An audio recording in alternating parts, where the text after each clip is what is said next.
মানুষ বর্তমানে নিজের জীবন অতিবাহিত করেন, কিন্তু তার জীবনে অতীতকাল এবং ভবিষ্যৎকাল এই দুটোরই সমান গুরুত্ব রয়েছে। অতীতকাল অতিবাহিত হয়ে গেছে এবং সেটা জীবিত থাকে আমাদের স্মৃতি হিসেবে, এবং ভবিষ্যৎ হলো সেটাই যেটা আমরা শুধুমাত্র কল্পনাই করতে পারি।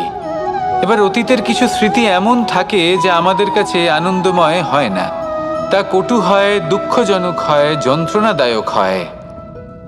আমরা যা কিছুই করি তা বদলে ফেলতে পারবো না, কিন্তু ভবিষ্যৎকাল সেটা আমরা রচনা অবশ্যই করতে পারি যদি আজ আমরা শ্রেষ্ঠ কর্ম করি। যদি আজকের এই দিনটা আমরা আনন্দের সাথে অতিবাহিত করি, সুখের সাথে অতিবাহিত করি, এক একটা মুহূর্ত আমরা আনন্দ এবং ভালোবাসার সাথে অতিবাহিত করি, আপনার আজকের এই কর্ম আপনার ভবিষ্যৎ নির্ধারণ করবে। আজ আপনি যেভাবে জীবন কাটাবেন তা ভবিষ্যতে গিয়ে অতীতকালে পরিণত হবে, আর তখন আপনি এমন স্মৃতি খুঁজে পাবেন যেখানে আপনি প্রত্যেকটি মুহূর্ত প্রেম এবং আনন্দের সাথে অতিবাহিত করেছেন, এবং সেই স্মৃতি মধুর হবে।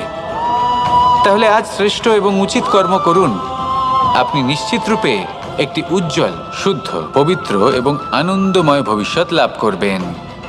আসুন আমার সাথে ভালোবেসে বলুন, রাধা রাধা। এই সংসারে অনেক অনেক এমন জ্ঞানী আছেন যারা নিজের সমস্ত জীবন জ্ঞান অর্জন করতে অতিবাহিত করেছেন। এই সংসারে এমন কোনো বেদ নেই, কোনো পুরাণ নেই, কোনো শাস্ত্র নেই, কোনো ভাষা নেই যা ওনারা জানেন না। এমন কোনো বিষয় নেই যা নিয়ে ওনারা কোনো বক্তব্য রাখতে পারবেন না। কিন্তু আমরা এই সকল জ্ঞানীকে কি ভালোবাসতে পারি? এনাদের সকলকে সম্মান করতে পারি না। কারণটা কি? দেখুন, বেদ পড়া একটি আলাদা বিষয়, বেদনা বুঝতে পারা অন্য ব্যাপার। এবং বেদনা বোঝার জন্য, সেই জ্ঞান লাভ করার জন্য আপনাকে মন থেকে করুণা এবং প্রেমের সঠিক অর্থ বুঝতে হবে। সামনের ব্যক্তির বেদনা বুঝতে হবে, তার যন্ত্রণাকে বুঝতে হবে। তারপর যে জ্ঞান আপনি অর্জন করেছেন বেদ থেকে, পুরাণ থেকে, শাস্ত্র থেকে, তা প্রয়োগ করে তার বেদনার নিবারণ করা, সেটা বেশি গুরুত্বপূর্ণ। সেই জন্য জীবনে শুধুমাত্র শাস্ত্র এবং বেদ পড়ে জ্ঞান অর্জন করতে সময় নষ্ট করবেন না। মন থেকে প্রেমের কি অর্থ সেই বিষয়ে জ্ঞান লাভ করার চেষ্টা করুন, করুণাও বুঝতে চেষ্টা করুন। একজন শ্রেষ্ঠ ব্যক্তি হয়ে উঠুন আর আমার সাথে ভালোবেসে বলুন, রাধা রাধা।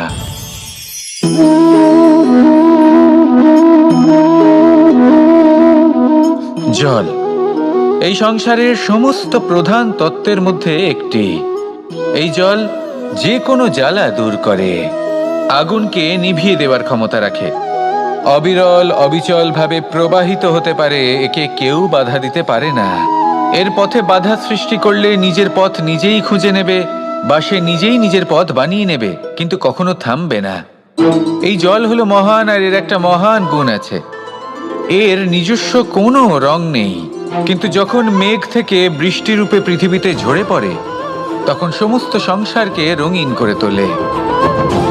যেখানে খরা হয়েছে সেখানে শ্যামল করে তোলে, যে স্থান শ্যামল সেখানে ভিন্ন ভিন্ন প্রকারের পুষ্প ফুটিয়ে তোলে।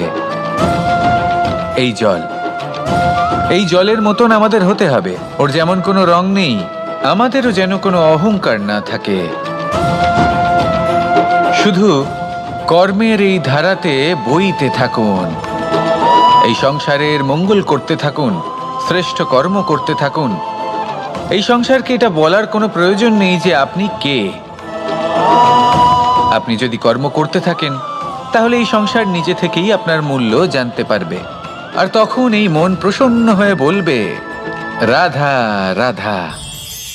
বড়ই অদ্ভুত ব্যাপার, একটি পাথরের প্রতিমা যখন মন্দিরে স্থাপিত হয় তখন তা আমাদের কাছে ভগবান সম হয়ে দাঁড়ায়, কিন্তু যখন একজন জীবিত মানুষ মন্দিরে গিয়ে থাকেন তখন তার শরীর, মন, আত্মা সেই সব পাথর সম হয়ে দাঁড়ায়।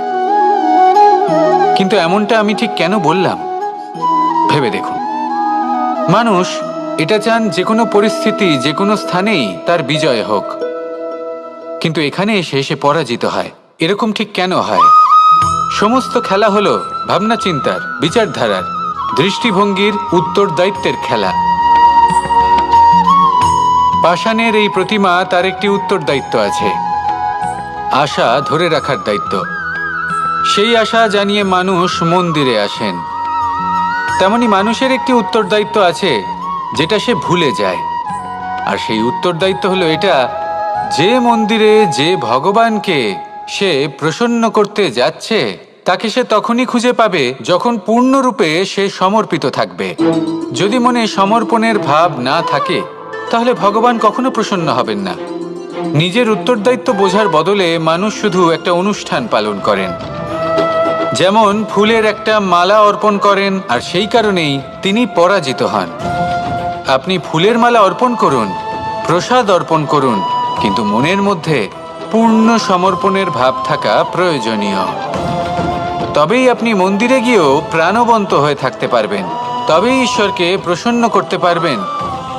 আসুন আমার সাথে ভালোবেসে বলুন, রাধা রাধা। এই প্রেম মানুষকে দিয়ে কি না করাতে পারে, বড় বড় কাজ করাতে পারে, বড় বড় বাধা পার করাতে পারে। চাইলে মরুভূমিতে কুয়ো খোঁড়াতে পারে, পর্বত পার করাতে পারে, প্রতিটা অসম্ভব কার্য সম্ভব করাতে পারে। কিন্তু যদি আমি এটা বলি যে প্রেম আপনাকে দিয়ে ছলনাও করাতে পারে, তাহলে কি আপনি তা ঠিক মনে করবেন? আপনার কি মনে হবে যে এরকম হতে পারে? অবশ্যই হতে পারে। যেমন আমি ছল করছি এই মুহূর্তে আমার রাধার জন্য, আমার প্রেমের জন্য। আমি রাধার সাথে অনন্ত প্রেম করি, নিঃস্বার্থভাবে প্রেম করি, কিন্তু তাও আমাকে একটা ঠকবাজ, স্বার্থপর, লোভী ব্যক্তি হতে হচ্ছে। এই ছলনা আমাকে করতে হচ্ছে আমার প্রেমের জন্য। এবারে আপনারা আমাকে বলবেন যে কেন কৃষ্ণ এসব করার কি দরকার? রাধার সাথে তুমি বিবাহ করে তুমি কি শান্তির নিঃশ্বাস নিতে পারো না? নিশ্চয়ই নিতে পারি। রাধার সাথে বিবাহ করে আমি ভীষণ সুখী হব, কিন্তু আমি এই কথাও জানি যে আমার রাধা সুখী হতে পারবে না। কারণ যদি এই বিবাহ হয়, তার মাতা পিতা, তার পরিবারকে বর্ষণা ত্যাগ করতে হবে। রাধার মনের মধ্যে একটা গভীর ক্ষতের সৃষ্টি হবে। দুঃখ তাকে কুরে কুরে খাবে। ও এটা মনে করবে, এটা জানবে যে ওর জন্য ওর মাতা পিতাকে এত কষ্ট ভোগ করতে হচ্ছে। এবার রাধার কষ্টকে ভিত বানিয়ে কৃষ্ণ নিজের সুখের মহল কি করে তৈরি করতে পারে? কারণ যাদের আপনি ভালোবাসেন শুধু তাদের ভাবনা নয়, আপনার প্রেমিক যাদের ভালোবাসে তাদের ভাবনার খেয়াল রাখাটাও আপনারই কর্তব্য। আর কখনো কখনো নিজের প্রেমকে উঁচুতে উঠতে দেখতে গেলে আপনাকে নিজেকে নিচে নামতে হবে। এমন কোনো কাজও আছে যা আপনাকে আপনার প্রেমের জন্য করতেই হবে। রাধা রাধা।